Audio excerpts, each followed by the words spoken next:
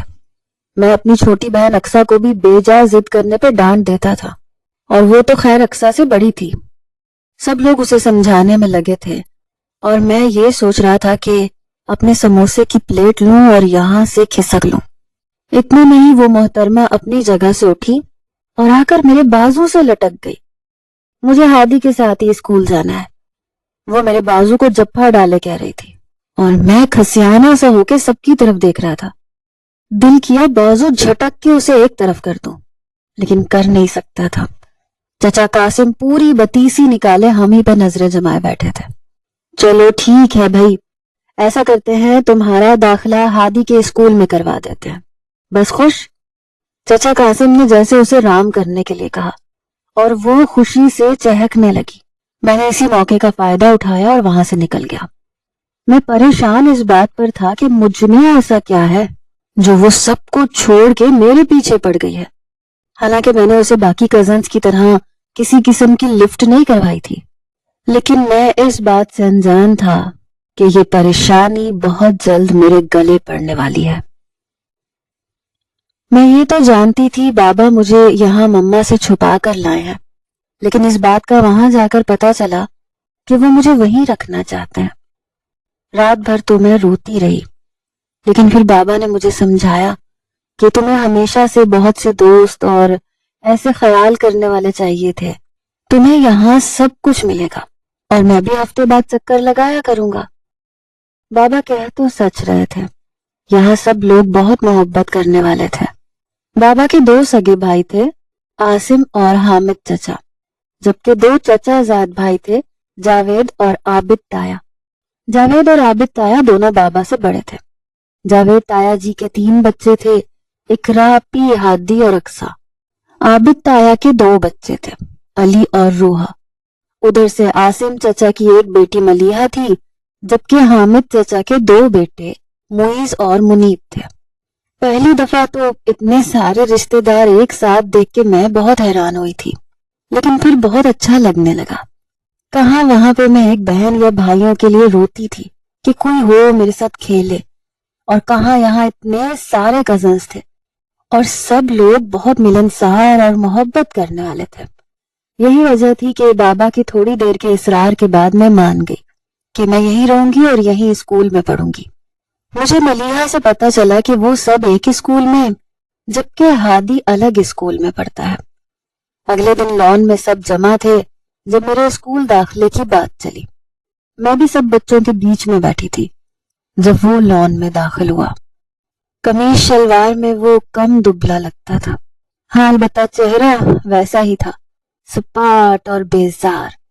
وہ باقی بچوں کی طرح بہت شوخ، چنچل اور ہنسمکھ نہیں تھا، لیکن پھر بھی سب سے زیادہ مجھے وہی اچھا لگتا تھا.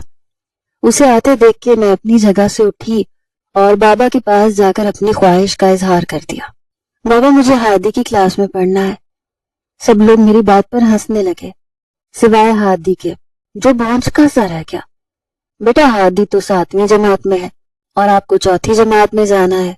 چچی نے سمجھانے کی کوشش کی لیکن میری سوئی تو جیسے اس پر اٹک کے رہ گئی. نہیں، مجھے ہادی کے ساتھ ہی پڑھنا ہے. میں نے بابا کی طرف دیکھ کر اپنی خواہش کا اظہار کیا اور پھر جھٹ سے اپنی جگہ سے اٹھ کر ہادی کے بازو کو تھام کر کھڑی ہو گئی. وہ ہمیشہ کی طرح اور سنجیدہ ہو گیا. مجھے ہادی کے ساتھ ہی اسکول جانا ہے. میں اپنی ضد پر قائم رہی اور آخر کار بابا مسکرا دیا. چلو ٹھیک ہے بھائی، ایسے کرتے ہیں تمہارا داخلہ ہادی کے اسکول میں کروا دیتے ہیں، ٹھیک ہے؟ میری خوشی کا کوئی ٹھکانہ نہیں تھا، لیکن اسے بالکل خوشی نہیں ہوئی تھی، اسی لیے وہ کچھ ہی دیر میں کل کی طرح غائب ہو گیا. وہ کسی ڈھول کی طرح میرے گلے میں لٹکا دی گئی تھی. مطلب قاسم چچا مذاق نہیں کر رہے تھے، سچ میں اس کا داخلہ میرے ہی اسکول میں ہوا تھا اور وہ تو جیسے ایک عذاب کی طرح سے مجھ پر مسلط ہو گئی تھی۔ آج اسکول میں اس کا پہلا دن تھا۔ ہم دونوں اکٹھے اسکول آئے تھے کیونکہ قاسم چچا ہم دونوں کو کار پہ لائے تھے۔ میں بہت بیزار تھا کیونکہ میں اپنی بس کو اپنے دوستوں کو یاد کر رہا تھا، اور وہ تھی کہ اگلی سیٹ سے مڑ مڑ کے بار بار مجھے دیکھ رہی تھی۔ مجھے دیکھتے ہی اس کے چہرے پہ جو مسکراہٹ بکھرتی اور جیسے اس کی بھوری آنکھیں چمکنے لگتی، مجھے ان سے عجیب سی چڑ ہونے لگی تھی۔ ہم دونوں جیسے ہی اسکول کے گیٹ کے سامنے اترے، وہ جھٹ سے نیچے اتری اور بھاگ کے میرے ہاتھ کو تھام لیا۔ میں نے ایک چور نگاہ قاسم چچا پہ ڈالی۔ وہ ہم دونوں کو ہی دیکھ رہے تھے، مطلب میں اس کا ہاتھ جھٹک نہیں سکتا تھا۔ اسکول گیٹ پر پہنچنے تک بہت سے بچے ہمیں دیکھ چکے تھے اور میرا شرمندگی سے برا حال تھا۔ میں تو کبھی اقصیٰ کو بھی یوں اپنے ساتھ چپکا کے اسکول نہیں لے کر آیا، تو پھر یہ تو آیت تھی جس سے نہ جانے کیوں مجھے چڑ تھی۔ خیر، جیسے ہی ہم گیٹ عبور کر کے اندر پہنچے، میں نے فوراً اس کا ہاتھ جھٹک دیا اور دانت پر دانت جمائے اس سے مخاطب ہوا۔ آئندہ تم میرا ہاتھ نہیں پکڑو گی، بلکہ دور ہو کے چلا کرو۔ وہ میرے غصے سے سہمی ضرور تھی، لیکن پھر جھٹ سے بول پڑی، لیکن مجھے ڈر لگ رہا ہے، میرا اسکول میں پہلا دن ہے نا۔ تو میں کیا کروں؟ میں نے نخوت سے ناک چڑھائی۔ کرنا کیا ہے؟ مجھے میری کلاس تک لے چلو۔ وہ بڑے آرام سے مسکراتے ہوئے کہہ رہی تھی۔ کہہ تو ٹھیک ہی رہی تھی، آج اس کا پہلا دن تھا، اسے کلاس تک لے کے جانا میری ذمہ داری تھی۔ چلو آ جاؤ میرے پیچھے۔ میں نے بڑے روب سے اسے حکم صادر کیا اور خود آگے چل پڑا۔ وہ پونی لہراتی میرے پیچھے چلنے کے بجائے میرے قدم سے قدم ملا کر چلنے لگی، اور بار بار میری طرف دیکھ کے مسکرانا جیسے اس نے عادت بنا لی تھی، اور مجھے اس عادت سے بے انتہا چڑ تھی۔ خیر، کچھ دیر بعد میں اس کی کمرہ جماعت کے سامنے کھڑا تھا۔ جاؤ، یہ کلاس ہے تمہاری، میں نے سنجیدگی سے کہا اور خود اپنا بستہ سنبھالے پلٹا جب اس کی تیکھی آواز نے قدم پھر سے روک لیے۔ اور تمہاری کلاس کون سی ہے؟ تمہیں کیا کرنا ہے یہ جان کے؟ میں نے رخ موڑے بنا غصے میں پوچھا۔ میں بریک میں تمہارے پاس آ جاؤں گی۔ میرا دل کیا اس کا سر پھوڑ دوں۔ میں غصے میں پلٹا، نہیں، ہرگز نہیں، اپنی کلاس میں رہنا اور چھٹی کے وقت باہر گیٹ پہ آ جانا۔ مجھے تمہارے ساتھ لنچ شیئر کرنا ہے۔ وہ انتہا کی ڈھیٹ تھی۔ مجھے ڈر تھا میرا کوئی دوست نہ ہمیں دیکھ لے، ورنہ سوالوں کی بوچھاڑ شروع ہو جائے گی۔ نہیں، تم اپنا لنچ کرو گی اور میں اپنا، سمجھی؟ چلو اب جاؤ اپنی کلاس میں۔ اب کی بار میں نے حد درجہ سختی سے کہا اور قدم تیز کر دیے۔ وہ شاید میرے نظروں سے اوجھل ہو جانے تک وہیں کھڑی رہی۔ پھر پورا دن مجھے وہ اسکول میں نظر نہیں آئی۔ چھٹی ہوتے مجھے پھر سے بیزاریت ہونے لگی کیونکہ اماں کی ساری ہدایات یاد آنے لگی تھی۔ مجھے اسے چھٹی کے وقت ساتھ لے کے باہر نکلنا تھا۔ میں مین گیٹ پر ہی اس کا انتظار کر رہا تھا جب وہ مسکراتی ہوئی میری طرف آتی نظر آئی۔ کیسے اتنا مسکرا لیتی ہے؟ مجھے عجیب غصہ آنے لگا اور پھر یہ غصہ گھر آ کر ہی اترا۔ بابا نے مجھے سمجھایا کہ اب مجھے یہیں پر رہنا ہے۔ میں مما سے بہت پیار کرتی تھی، لیکن پچھلے کچھ عرصے میں جتنا مما نے بابا کو تنگ کیا تھا، میں صرف اپنے بابا کے ساتھ رہنا چاہتی تھی، اور بابا مجھے یہاں لے آئے تھے۔ یہ جگہ میرے خوابوں جیسی تھی، جہاں لوگوں کے پاس دوسرے لوگوں کے لیے وقت تھا، بچوں کے لیے وقت تھا۔ کوئی روک ٹوک نہیں تھی، کوئی اصول، کوئی پابندیاں نہیں تھی۔ مجھے یہ سب اچھا لگا تھا۔ میں بابا کی بات مان گئی۔ وہ میرا اسکول کا پہلا دن تھا۔ بابا مجھے اور ہادی کو کار میں چھوڑنے آئے تھے۔ ہادی اسکول یونیفارم میں بہت اچھا لگ رہا تھا۔ گھر میں تو اس کے بال بکھرے رہتے تھے، لیکن یہاں سلیقے سے ایک طرف مانگ میں کنگھی کیے ہوئے تھے۔ ہلکے نیلے رنگ کی شرٹ کے ساتھ گہرے نیلے رنگ کی پینٹ اور گہری نیلی ٹائی لگائے، وہ بہت اچھا لگ رہا تھا۔ میں اگلی سیٹ پر بیٹھی بار بار اسے مڑ کے دیکھ رہی تھی۔ وہ اب یقیناً میرا دوست بن جائے گا، میں نے دل ہی دل میں خود کو تسلی دی۔ اور پھر جیسے ہی کار رکی، میں نے باہر نکلتے ہی بھاگ کر اس کے ہاتھ کو تھام لیا۔ مجھے یہ سب بہت اچھا لگ رہا تھا. میں اسکول میں جاتے وقت صرف اس کی وجہ سے مجھے بالکل ڈر نہیں لگ رہا تھا. لیکن اسکول کے گیٹ میں داخل ہوتے ہی ہادی نے جس طرح سے میرا ہاتھ جھٹکا، ایک پل کے لیے میرا دل ڈوب گیا. آئندہ میرا ہاتھ نہیں پکڑو گی تم، بلکہ دور ہو کے چلا کرو. وہ اتنے غصے میں بات کرے گا، مجھے یقین نہیں آیا. کیا وہ ایسے غصے میں ہی بات کرتا ہے؟ مجھے حیرت ہوئی. لیکن اگلے ہی پل میں نے پورا اعتماد ہو کر کہا، لیکن مجھے ڈر لگ رہا ہے، میرے اسکول میں پہلا دن ہے نا. تو میں کیا کروں؟ وہ ہنوز روکھے لہجے میں کہہ رہا تھا. اس کے ایسے رویے سے میرا دل ٹوٹ گیا.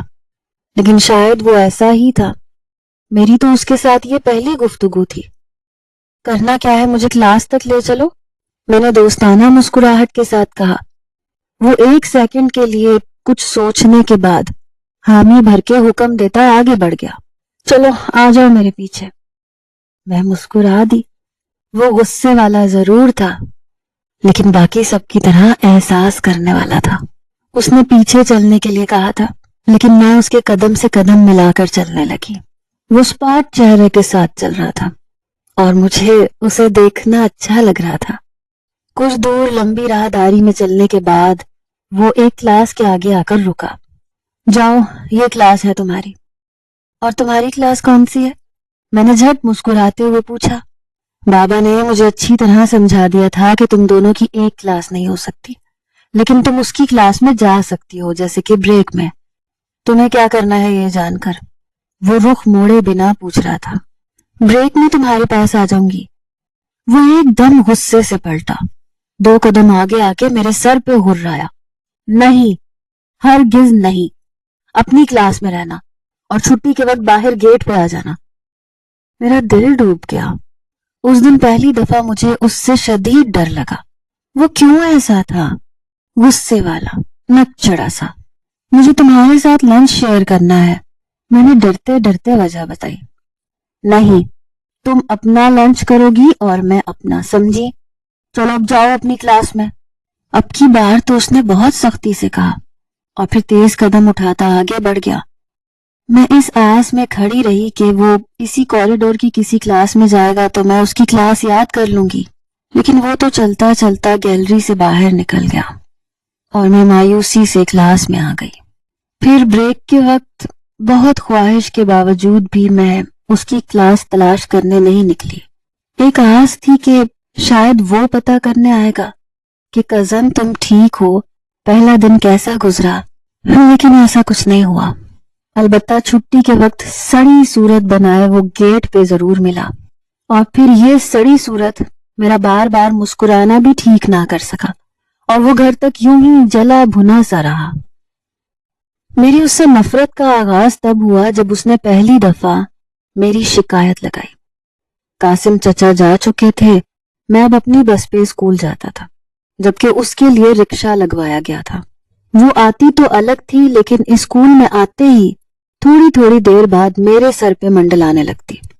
کبھی میری کلاس کے سامنے آ کے اشارے کرتی، کبھی پینسل ریزر جیسی چیزیں مانگتی، اور کبھی لنچ اور اپنا منہ ایک ساتھ اٹھائے میری کلاس میں آ جاتی. میری دوست مجھ پہ ہنسنے لگتے ہیں. میں اس سب سے تنگ آ چکا تھا، اور پھر میں نے ایک دن اسے پکڑ کے اچھا خاصا ڈانٹ دیا اور اس نے گھر آتے ہی ابا کو شکایت لگا دی. اس ایک مہینے میں ہی آیت ابا سمیت پورے گھر کی لاڈلی بن گئی تھی، کیونکہ قاسم چچا نے 7 سال بعد واپس آ کر نہ صرف آیت کو یہاں چھوڑا تھا، بلکہ حویلی کے اخراجات کا بیڑا اٹھانا بھی شروع کر دیا تھا. یہاں آیت نے شکایت لگائی، وہاں ابا نے مجھے بلا لیا، اور پھر گال پر ایک چماٹ کے ساتھ ساتھ اچھی خاصی عزت افزائی بھی ہوئی، اور وہ اس وقت وہیں پہ موجود تھی. اس کی وہاں موجودگی میرے لیے زیادہ ذلت کا باعث تھی. چلو جاؤ اب یہاں سے، اور آئندہ آیت کے ساتھ ایسا کچھ بھی کیا تو مجھ سے برا کوئی نہیں ہوگا. ابا مجھے آنکھیں دکھا رہے تھے اور میں اسے آنکھیں دکھا رہا تھا، جو اب مضطرب کھڑی ہاتھ مڑوڑ رہی تھی. سب ڈرامے تھے. میں پہلے سے جانتا تھا وہ میرا سکون برباد کرنے آئی ہے. میں گھر کے بچوں میں دوسرے نمبر پر تھا. سب سے بڑی اقرا آپی اور پھر میں تھا. گو کہ عابد چچا کا علی مجھ سے کچھ ماہ ہی چھوٹا تھا،